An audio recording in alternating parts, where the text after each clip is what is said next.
lobby. Let's all go to the lobby, lobby. Let's all go to the lobby to get ourselves a treat. Hello, horror hounds, and welcome to Now Slaying, an It Slays podcast production where we break down the latest and greatest in the world of horror. I'm your not-so-humble host, Colton. And I'm Rowan. And today on the show, we're going to be reviewing Men, which was released May 20th, 2022, exclusively in theaters. So, Rowan, usually we kick off the show by noting our familiarity and our anticipation of the movie we're discussing. But tonight, I just kind of wanted to ask you about the rest of Alex Garland's work. Are you a fan? Do you love him or hate him? And basically, how did your familiarity with him impact your excitement for Men? So I am fairly familiar with him. You know, I was aware of him like as a screenwriter, like 28 Days Later, and you know, he did Sunshine, a lot. Sunshine. Yeah. I never saw Sunshine, but like I'm familiar with who he is. Obviously, his directorial debut, which I feel is like, you know, kind of has gone down in the history books, is, you know, a signature A24 film of Ex Machina. I was a huge fan of. I'm a sucker for AI, like anything about AI. Not only am I a huge horror guy, I'm a huge science fiction guy. You know, yeah, just a huge science fiction, like novel guy in general. So AI is up my alley. So I was a big fan of that. I've seen that dozens of times. Annihilation, I was not a fan of when I first saw it. I think we like kind of talked about it briefly when I said I had rewatched it. Yeah, a few episodes back, I remember us discussing it. Yeah, where just Jeff Vandermeer's like my favorite author of all time, and I was a huge fan of the book, and you know, I think the book is really unfilmable just because it's so out there and high concept that I was put off that it was a totally different take. But then the second watch, I loved it. I love Annihilation. I love how, you know, it made me think, it made me feel. So coming into this, I was like, Alex Garland shooting 2 for 2 for me. I was a huge fan. I just enjoy his themes and his concepts. What about you? Yeah, so obviously this is Alex Garland, as you said, but more importantly for me, this is A24, which everyone knows. Huge A24 fanboy, that elevated horror shit that everyone scoffs at. You know, that is very much my jam, so I was pretty excited with this. I didn't watch the trailer going in as per usual, just because I was like, I'm going to see it anyways. But yeah, with Alex Garland, I think Ex Machina is excellent as well. Very big fan. Annihilation, as we discussed a few episodes ago, I'm a little bit more mixed on. I still think it's okay, but I do think it's a little overrated. And I haven't seen Devs, but... Yeah, I never saw that either. Yeah, I heard that it has a very interesting premise that basically doesn't really pay off by the end. Like, it kind of loses steam is what I heard. So yeah, like going in, Jesse Buckley starring in this, and Alex Garland trying his hand at basically a straight horror movie rather than, you know, dabbling more in sci-fi. I was pretty interested in seeing. Obviously, I know his other movies have horror in them as well, but this is like, at a certain point, this winds up being just a pretty much straightforward horror movie. Yeah. So I was definitely interested to see that. So yeah, no, I was looking forward to it, and I guess we'll get into our discussion a little bit more of the movie. I don't think we really need any more setup. We can just throw in the trailer here and get to it.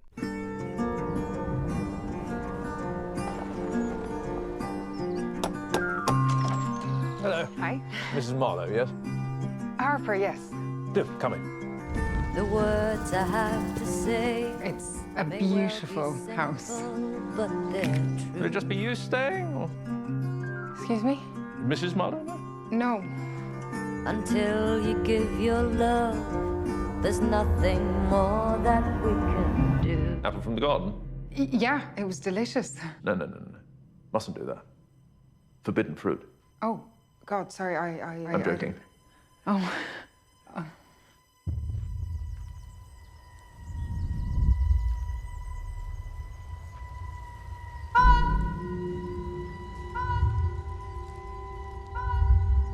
You're tormented. It feels more like... Haunted. Yeah. Something happened. My husband went upstairs to our balcony and let himself go. You must wonder why you drove him to it. Why, I didn't drive him to it. I thought it'd be true. But if you'd given him the chance to apologize, he'd still be alive. What?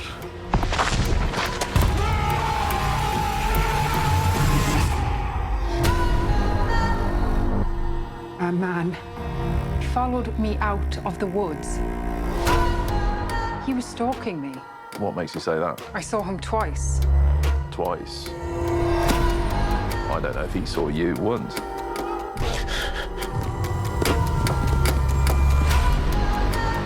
Want to play a game? You hide, I'll seek. You must feel an awful sense of guilt. Stay away from me. What are you doing now? What are you?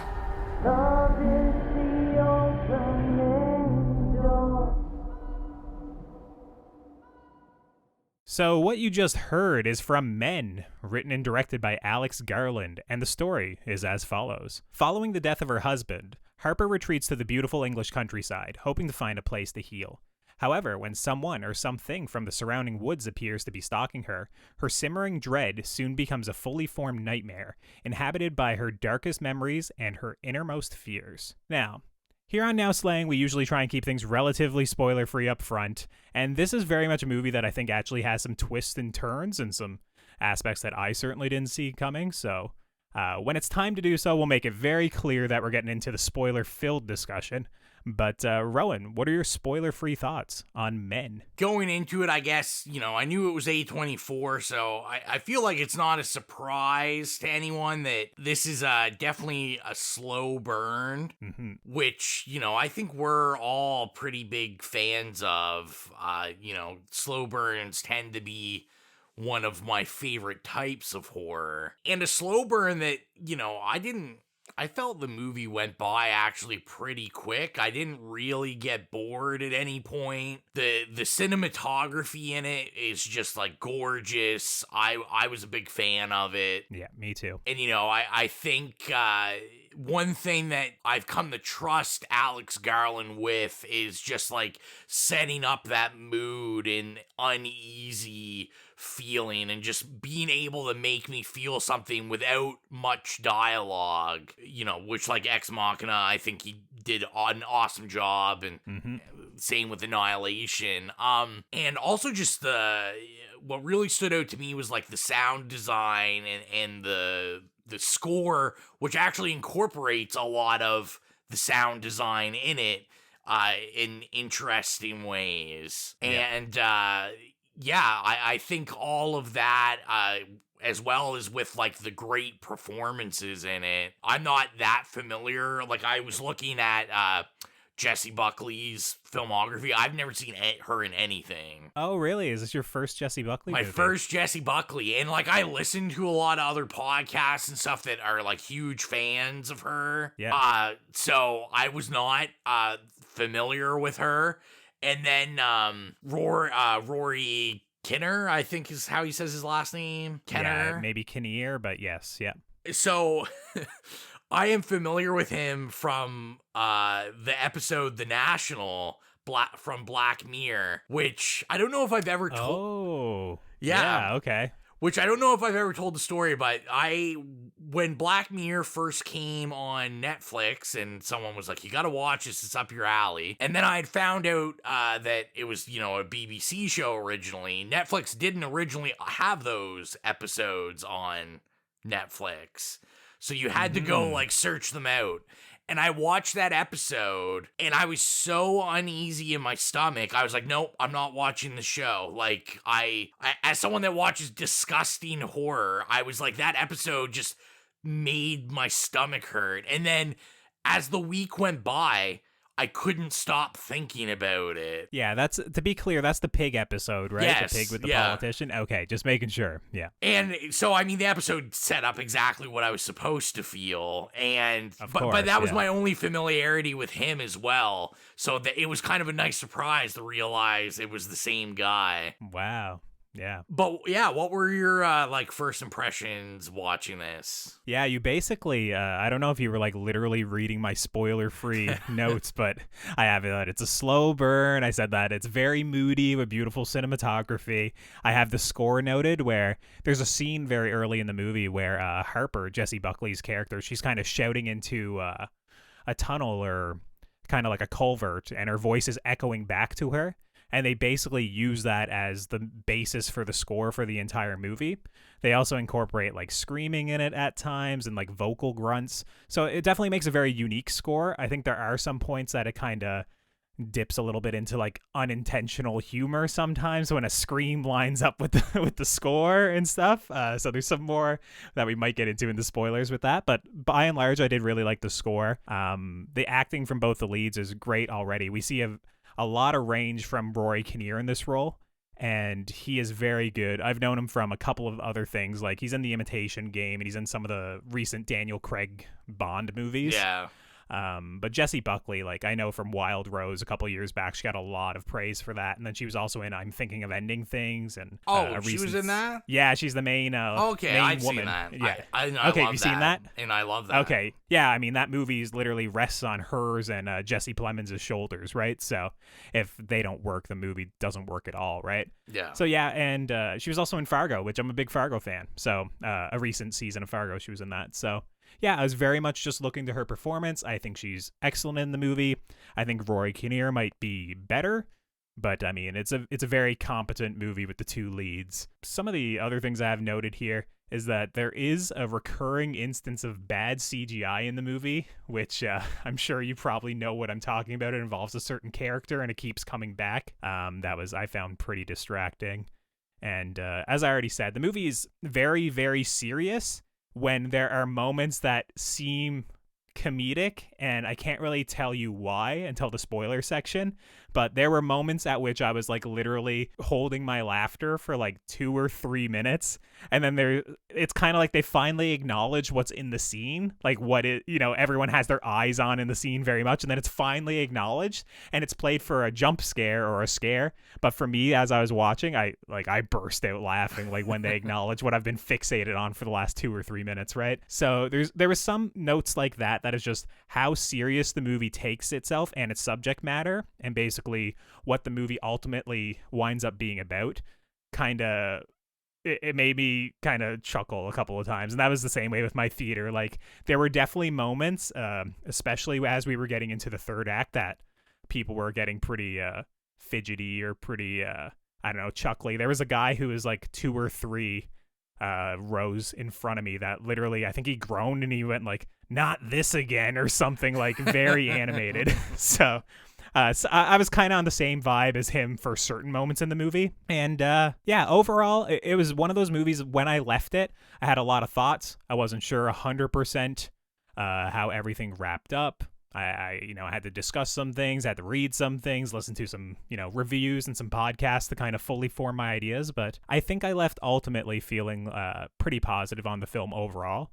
Like it would be something I'd recommend to people if they are into these weird, slow burn horror movies. If you're familiar with the A24 genre of elevated horror, you'll probably get something out of it at least. I don't know if it'll be your favorite one. I haven't seen that take online, but yeah, I enjoyed it. Did you enjoy it overall? I don't think you said if you'd recommend it or not. Yeah, I'd definitely recommend it. Like you said, like if you're a fan of slow burn, if you're a fan of A24, I think especially if you're a fan of the feelings and the themes, there was a lot of similarity I found with some of the themes in Hereditary and Midsommar that come out in this film. Yep. I think if you're a fan of that and you can kind of take that pacing and not, everything doesn't have to be gory and quick for you that you'll really, really enjoy this film. Yeah, Midsummer's actually an interesting touch point for this movie because this movie also has folk horror in it.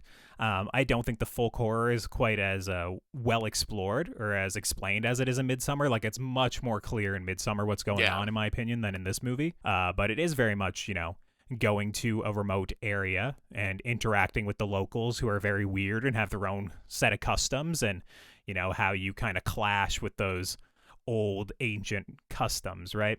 So that's a great suggestion. I would assume most people probably would prefer Midsummer over this, but I don't know. I really enjoyed this movie. So yeah, I trying to figure out, is there anything else we really need to say before we get into spoilers? A lot of what I gotta say is in the spoilers, so yeah, that's kind of what I'm thinking as well. There's specifics I can kind of like tiptoe around it, but I think by like straight up saying like the theme or what the movie's about would be a little bit too much of a spoiler. I mean, you can read the title of the movie and know that it's a horror movie and the title is Men, and you can extrapolate from there, and maybe you could nail what this movie's about. So maybe I'll just leave it at that. And yeah, we both recommend it, especially if you're a fan of this sort of movie. And yeah, I think it's about time we get into the spoiler discussion. So yeah, if you're away from your phone, I'll do the whole spoiler thing. I still don't think we have a bumper. If you're away from your phone, rush over to it, pause it, wait until you have seen the movie. Either that or just keep listening and have it all spoiled for you. But I will warn that this movie does take some weird left turns that I certainly didn't see coming. I don't know if you were expecting where it went. Like I said, unlike you, like I saw the trailer, but I went in, I didn't read anything about it. I didn't like listen to anything, like any of the, podcasts that would have got like pre-screenings for this. So I went in totally not knowing what to expect, and yeah, was very surprised. You were pretty surprised then, as was I. So yeah, let's get into the spoiler discussion. Is there a certain spot you'd like to start from, Rowan? Because there's a lot of different weird things we could point out. I guess, I don't know if this was a spoiler or a non-spoiler section to talk about this. So I wanted to say, it's kind of interesting. So we're on Alex Garland's third, proper film. He continues to kind of take these avenues of writing these like uniquely feminist stories. Yeah. As a man, which is very interesting. I do know he had said that, this script he's been working on for like 10, 15 years. So this was one of his like first things he said that he wrote to be his own. Okay. So interesting enough, I know he had discussed like this. I wrote this way before Me Too was a thing or any of these things. But I was gonna say, you said the title, and you can kind of guess who the villains are. I was interested in it not really taking a stance though on, is it the men who are inherently evil, or is it the woman's perception of men being inherently evil?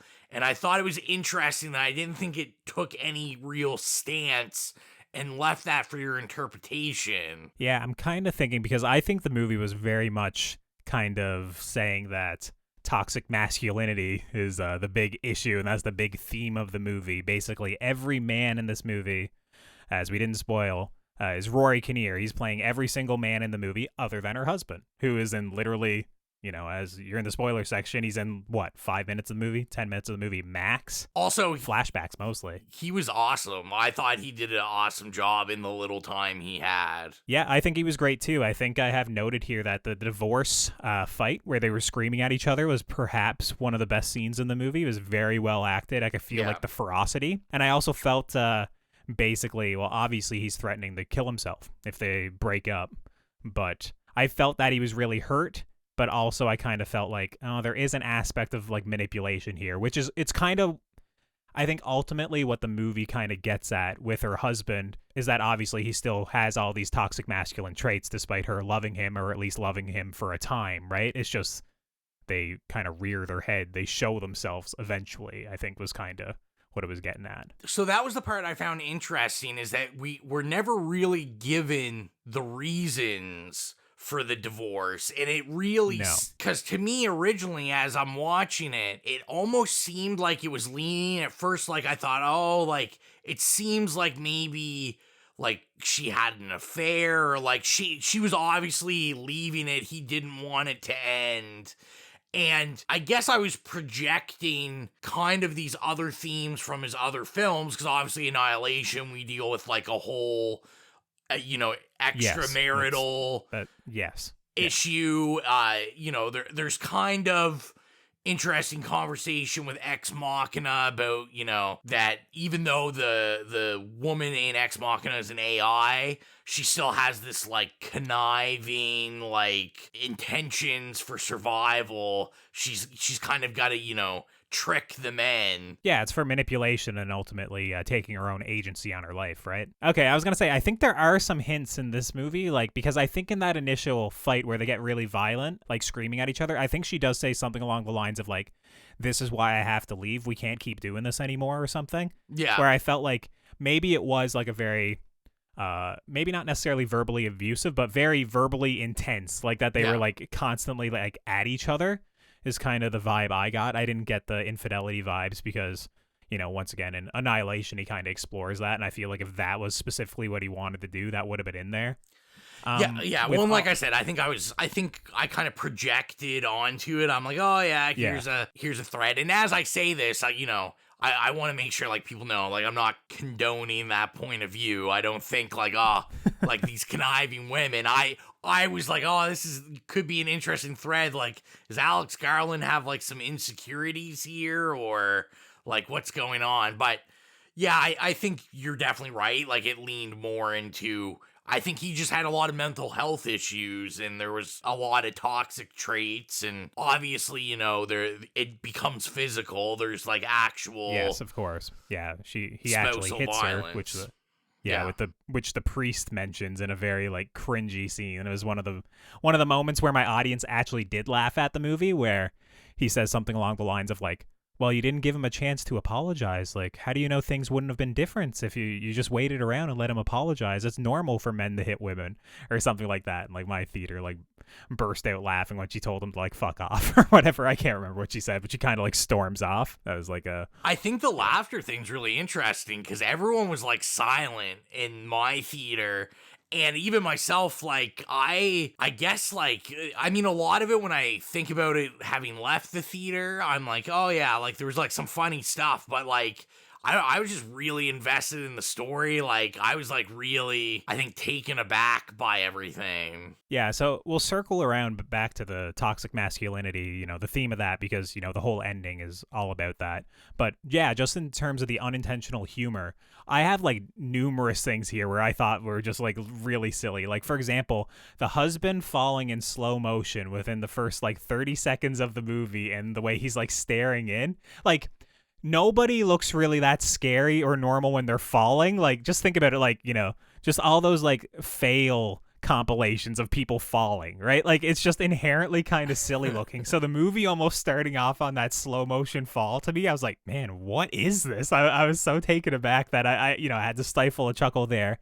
The naked man in the background of the FaceTime call was perhaps one of the best, like, physical comedy pieces that I've seen in a while. Giving me some It Follows vibes. Well, it gave me that as well. Yeah, and I do think the single moment when she takes the picture and then you see him in the picture and then you see him actually there, I was like, okay, that's a good little moment of horror. That's enough. But the fact that he's like stumbling around, eating apples, picking at the the lawn, he's practically mowing the lawn out there, that was a little bit much for me, especially since she was on a FaceTime call and kept like conveniently not pointing the camera in that direction until it was like literally like, oh, here's my cabinets, here's my kitchen, oh my god, here's a naked man. Like the way, and it was played as like an actual like jump scare or a scare, and I was like, bro, we saw this naked man, he's hanging dong for the last 3 minutes, like we all saw it, so that was like an unintentional, like I chuckled finally when they finally like called it out. Like I said, the screaming lining up with the score, there's a specific moment which is supposed to be like very harrowing. It's when she's in the church and she's kind of reflecting back on, I think it's either the abuse or when her husband actually committed suicide or slipped. We don't know explicitly what happened. but she screams, and the score at the same time kind of screams or makes this like really bassy noise, and it lines up perfectly with her lips. And I understand the score is kind of conveying her pain. It is her voice to some degree, but it is like it was kind of hokey. And that's what I'm saying. There's numerous things. The bad CGI on the kid, the bar bit where where Kinnear is playing. I love that scene. So did you find it funny at all though, or were you just like, no, it's just a great scene? I don't know why, but I really was getting the Shaun of the Dead guys. Like, I was just like, this is like a joke that would be in like one of those movies. Yes, and that's what I saw too. It was like an SNL skit or something where the different actors keep coming in playing different characters, and I didn't know if Harper just couldn't recognize that it was all the same man or not for a good portion of the movie. And it's like, obviously it's never called out, so it's probably like a metaphor or something for the audience or something, right? It's never explicitly called out. But that was really funny when like everybody in the bar was played by Rory Kinnear,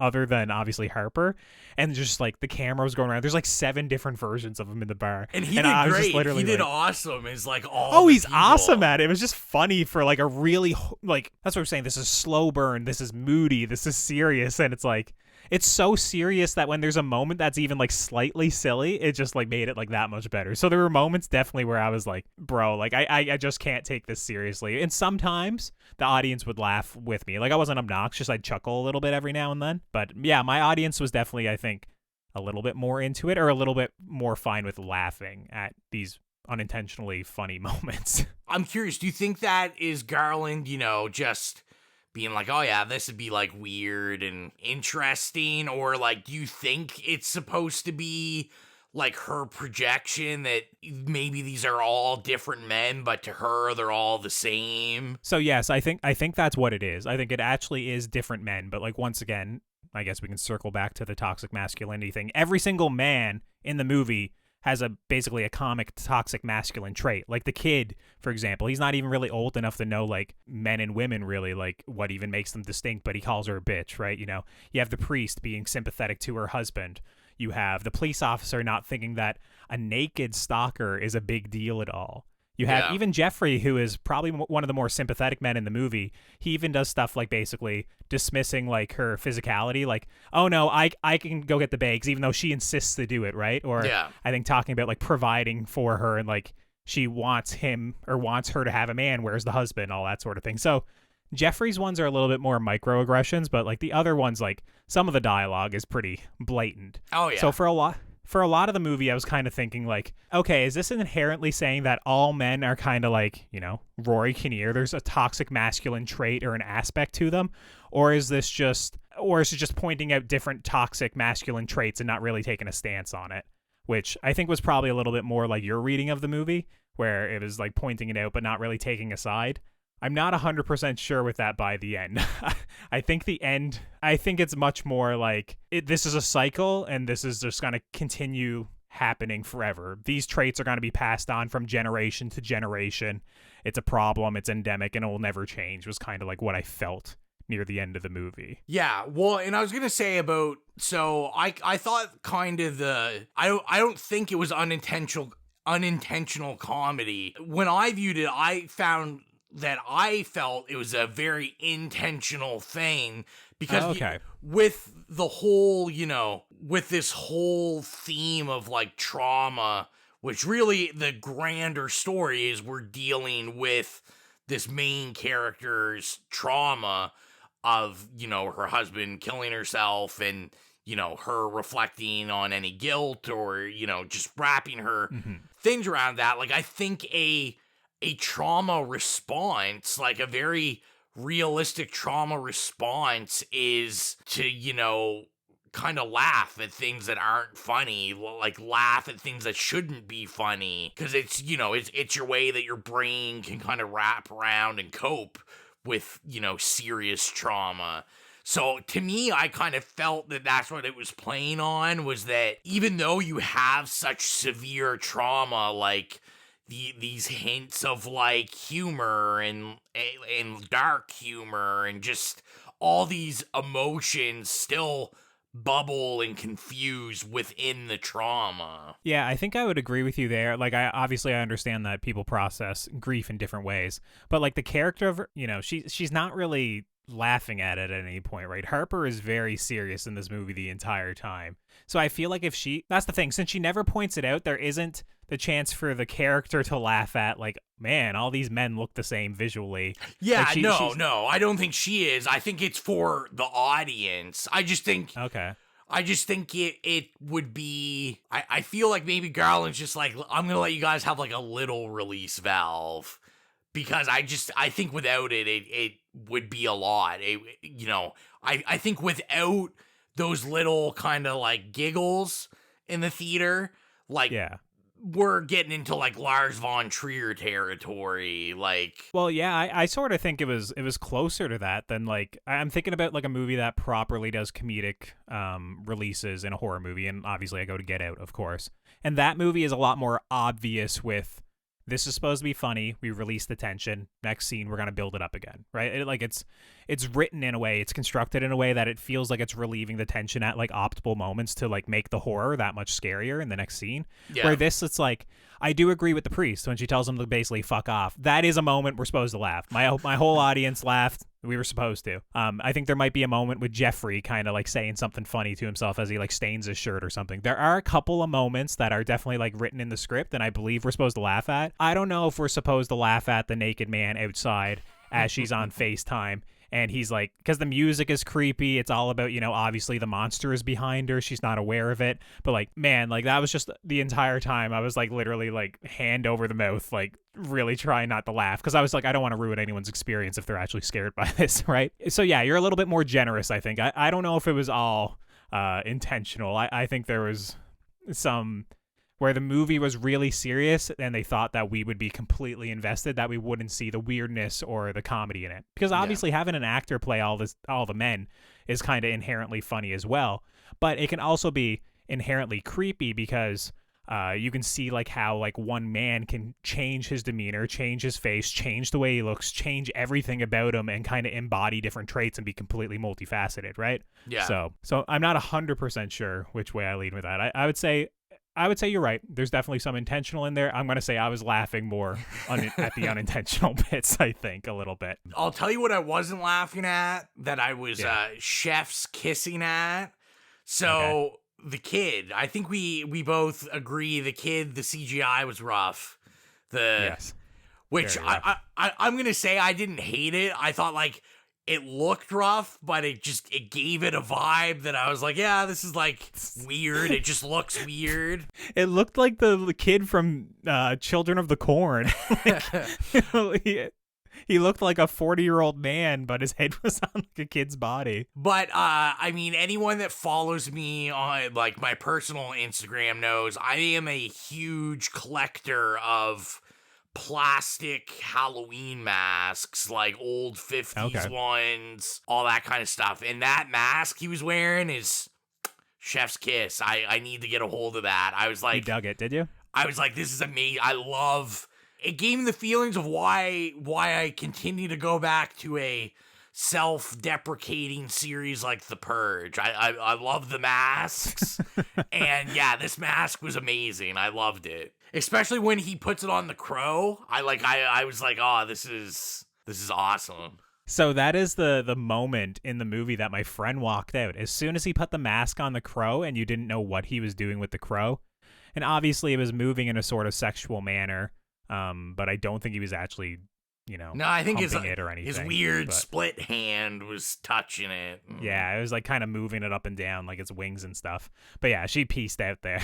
I took it as he was like making it into an angel. Yeah, its wings flapping, with the face on, yeah. Well, I mean, we're pretty much close to the end of the movie there. I mean, we should probably get into like the third act because this movie really changes dramatically in the third act. Building up to the third act, it is pretty much almost a stalker movie where your stalker changes faces, right? Like sometimes it's almost like this folk horror.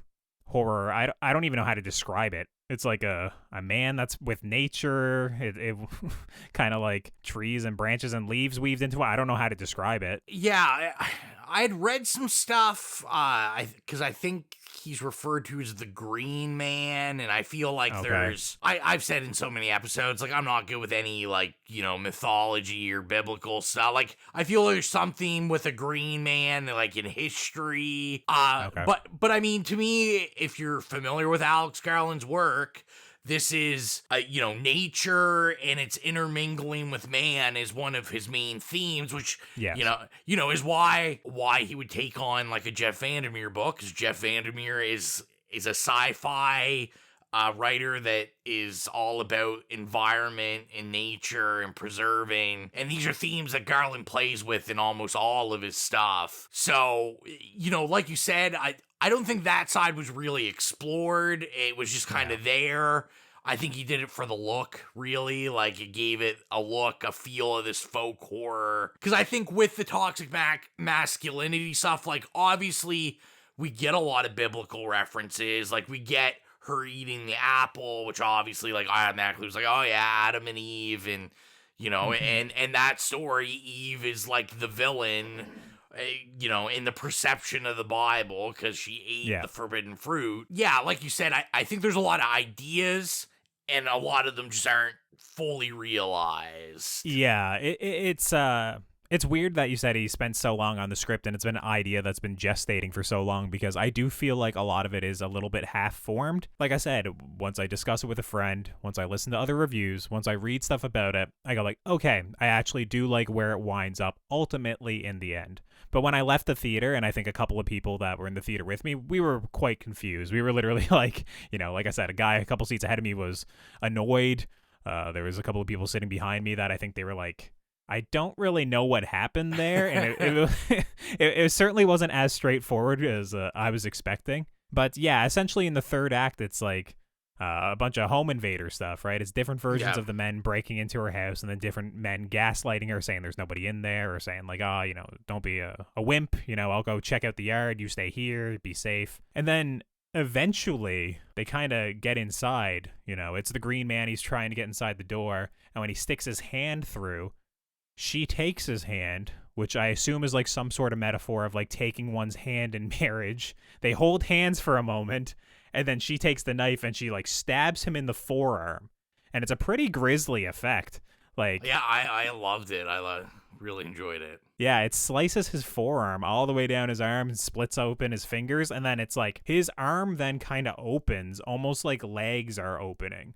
And that's the thing about this movie too. As I was watching it, I was wondering if I was just horny or if there was loads of like yonic imagery, like vaginal imagery in this movie. 100%. And by the end of the movie, I felt vindicated. I was like, oh no, there was there was dozens of shots kind of hearkening or referencing that. And I was just like, I was seeing it, but I wasn't sure. Like, it wasn't enough that I wanted to say that I was right yet. So I know in interviews I listened to with Alex Garland, he said he specifically meant that because he was very interested in, like, Greek and ancient stuff, like, of murals and artifacts that kind of portrayed, like, the vaginal canal and... Yep. And just kind of these, how it played with gender roles and all that stuff. Like I said, like, do I think he overly explored that idea? I don't think he really did. I think he introduces a lot of these ideas and then just kind of says, you can take what you want, leave what you want. Yeah, there was loads of, like I said, I got a lot of that from the movie. Just like, there was even like a tree that was posed in such a way, like the camera was like kind of like at where, the moss on the tree almost looked like pubic hair and the legs were open a certain way. I was like, all right, am I just seeing things or what? There's the grapefruit with all the pink flesh. There's the priest right after kind of like greasing on her and eventually confessing that she gave him feelings. He goes into the church and like sticks his fingers in like a hole between the floorboards and stuff. And I was just like, all this shit. I was like, all right, there's too much of this in here. Like, it has to be intentional. So yeah, I'm glad to hear that you heard him explicitly say that. But like, yeah, by the end of the movie, it's pretty obvious, I think. So I was gonna say, I feel like we have to get to the most shocking point of the movie. The shock. Yeah. Yeah. So as I was trying to lead up to, they all kind of assault the house. The Green Man blows a dandelion. His seed goes inside of her. It's kind of like an impregnation metaphor. And then eventually the priest even shows up inside, and it's a more explicit act of sexual violence that I'm not sure if it was succeeded in the end, but she winds up stabbing him and getting away. But the most crazy part of this movie is like clearly when the Green Man returns for his final, stare, and his belly swells. He gets down in like the proper delivery pose and delivers like a 10-year-old child. What was going through your head at that moment with the first birth, Rowan? Were you shocked? Like, how did you feel seeing that? Now, come on. I loved it. I was like, oh, Yeah, yeah. I know. I was like, here we go. And of course, I'm like, oh, yeah, this is awesome. Because I was just expecting the one birth. I wasn't expecting like 10 of them. Yeah, well, it's funny because you say 10, and it's like, well, that's definitely over-exaggerating. Like, no, there are 4 births back to back within about 3 minutes probably. Yeah. Like it's literally like the Green Man births someone, the kid winds up that he just birthed, his stomach grows larger, he births kind of like a teenager or an adult version. Then that guy births another version through his shoulder blades, which is like an even more grown man. And then that one births someone through his mouth, and it winds up being like Harper's husband. And it was just so like, I was like, what is going on here? I was so confused. Other than obviously, I noticed they shared the same damage. I noticed that Harper's husband had the broken ankle after he fell out the window or, jumped, whatever happened. And that was like in all of the men, even when they were birthed. But like, I didn't know 100% what it meant at the end. But yeah, it was a crazy body horror effect. Like it was very jarring, very bloody. It was, Cronenberg would be proud, I think, if he saw that. And like I said, I feel like, he did it on purpose, like most of the movies, so you can just kind of take your own meanings from it. I originally viewed it, and, my answer will probably change in a week once I really think about it. But, like, I kind of also viewed it as not only are we seeing these generations of toxic traits in men, no matter what age they are, they have them. I also looked at it as her kind of layers of trauma being peeled away. These are all men in this town that have like inflicted some sort of trauma physically or mentally on her. And then, we peel away to like her big trauma, which is, the death of her husband. And man, like those final like minute, I was like, I don't know how you felt about it, but I could not be happier about an ending. Oh, really? Was it specifically the husband's diatribe, what he says to her, or was it like explicitly, you mean like the ending shot? I think just that with the ending, like I love when he's kind of, he's there, he's being a piece of shit like he was, but we see, like we can see by her reaction of just kind of starting the process of ignoring him, and she's like just touching the blade of the axe. And of course, I'm like, okay, like she's just gonna like chop his head off, and we're gonna be like, okay, she has cut out the trauma, and or as some would say, cutting out the cancer. Yes.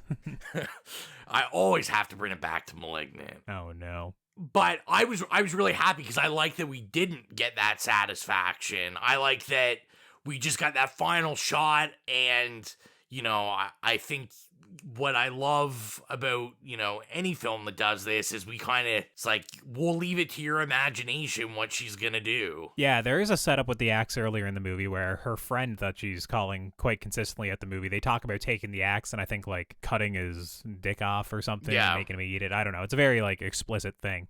So obviously that's set up.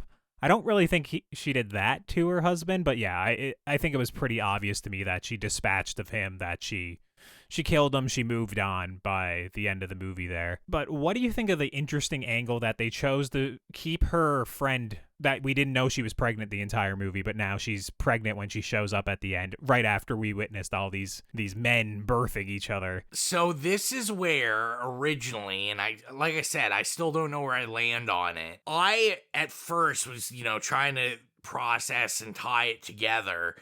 I had wondered if maybe this was not her friend, but her partner. And if maybe this was her, like she had left her husband and this was now her partner. And like maybe they were having a child.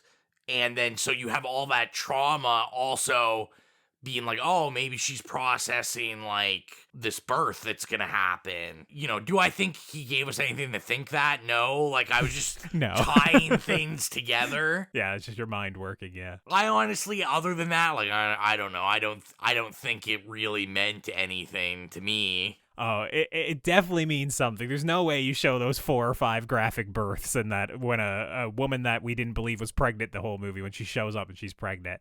I think it's probably one of those endings that can be kind of interpreted 2 ways. It's that, all right, with this maternal structure, with a family like around her loving the kid, it's possible that maybe they can not repeat the cycle. Maybe this kid won't look like, Rory Kinnear. Maybe it'll be actually like a man that they can try and keep away some of these traits. Or it's a desperate and kind of bleak ending where it's like, no matter what you do, if that is a man, we don't know the kid, what gender they are.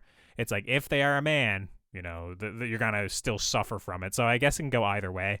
Obviously, if it's that latter one, it's a little bit weird that it ends on a smile, obviously, with, Harper getting over her grief. But, yeah, I don't know. I didn't, love the ending like you. I thought it was a bit much. Like, I didn't know if I really needed the husband to come back and kind of, trauma dump about how much she hurt him and about how much it hurt to kill himself and all that stuff.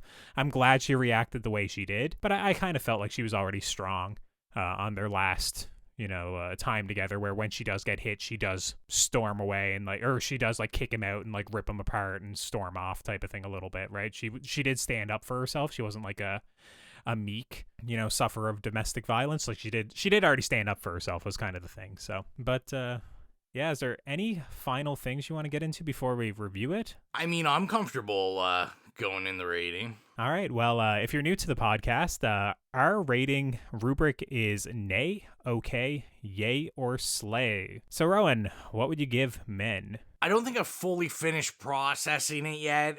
And like any of these, first reactions, I'm sure in 2 weeks it might change. But I think I'm going to give it a pretty strong yay.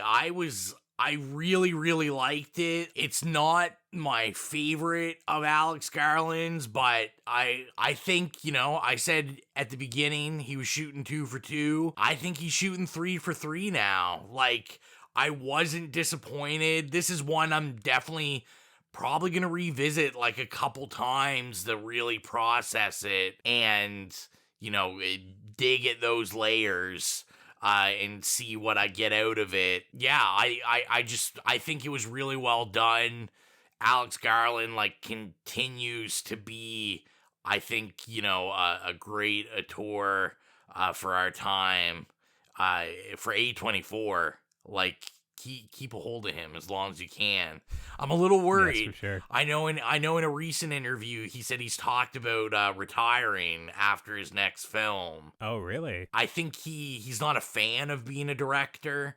He just kind of, I know he had said he did it out of necessity, so people didn't change what he wrote, which is kind of comical because that's what he did with Annihilation. Yeah, I hope he sticks around because I'm always interested when he does something, and I think he continues to prove that he has, something unique to say in the space of horror films. What about yourself, Colton? Yeah, it was one that it took a while to kind of grow on me. Honestly, for most of the movie, I thought it was just okay. Up until the third act twist, where I think, even though I didn't understand it immediately when I finished the movie, after I kind of thought on it some more, after I just kind of admired the sheer, crazy body horror, bloody spectacle it was, and just such a weird, big swing, I did lean more positive on the movie. Like I said, I think it's a little bit too self-serious at times, which almost makes certain scenes unintentionally funny. I do wish the folk horror was better explored. But ultimately, I do like the themes of man begets man, which is that old biblical quote. Yeah. And I do like the idea of a woman who is processing grief that from a toxic relationship, that she sees these toxic traits in all the men that she comes into contact with, right? That it's basically she's wondering how much of those traits are exhibited in these men as well, and how much of those traits are then transferred to the person that she loved or used to love.